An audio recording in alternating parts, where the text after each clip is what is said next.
একের পর এক কেপমারি করে পুলিশের জালে বিহারের দুই ভাই। দুর্গাপুর বাজারে লাগাতার কেপমারির ঘটনা ঘটাচ্ছিল দুই ভাই। সম্প্রতি এক বৃদ্ধার দোকানেও একই ঘটনা ঘটায়। চুরি যাওয়া একটি ব্যাগে ছিল জমানো কিছু টাকা, মোবাইল, বাড়ি ও দোকানের চাবি, ব্যবহৃত চশমা সহ নিত্য প্রয়োজনীয় বিভিন্ন সামগ্রী। জীবনের শেষ সম্বল হারিয়ে কার্যত ভেঙে পড়েন ওই বৃদ্ধা। এরপর তিনি দুর্গাপুরের কোকোভ্যান থানায় লিখিত অভিযোগ দায়ের করেন। অভিযোগ পাওয়ার পরই কোকোভ্যান থানার আধিকারিক বিজয় দলপতির নির্দেশে একটি বিশেষ তদন্তকারী দল গঠন করা হয়। তদন্তের দায়িত্ব পান এএসআই মুকুল মণ্ডল। সিসিটিভি ফুটেজ, গোপন সূত্র ও প্রযুক্তিগত তথ্যের ভিত্তিতে শুরু হয় তদন্ত।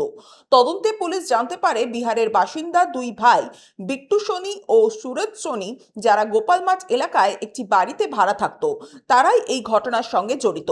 তদন্তে আরও জানা যায়, ওই দিন দুর্গাপুর বাজারে ওই বৃদ্ধার ব্যাগ ছাড়াও আরও কয়েকজনের থেকে মোট 5টি মোবাইল ফোন, অন্যান্য মূল্যবান সামগ্রী চুরি করে অভিযুক্তরা এলাকা ছেড়ে পালিয়ে যায়। অভিযোগ পেয়ে কোকোভ্যান থানার পুলিশ অভিযান চালিয়ে দুই অভিযুক্তকে গ্রেফতার করে। তাদের জেরা করে পুলিশি হেফাজতে নেওয়ার পর চুরি যাওয়া সমস্ত সামগ্রী উদ্ধার করা সম্ভব হয়। পুলিশের এই সাফল্যে খুশি সকলেই। সনাতন গড়াই, 99 নিউজ বাংলা, দুর্গাপুর। আপনারা দেখছেন 99 নিউজ বাংলা।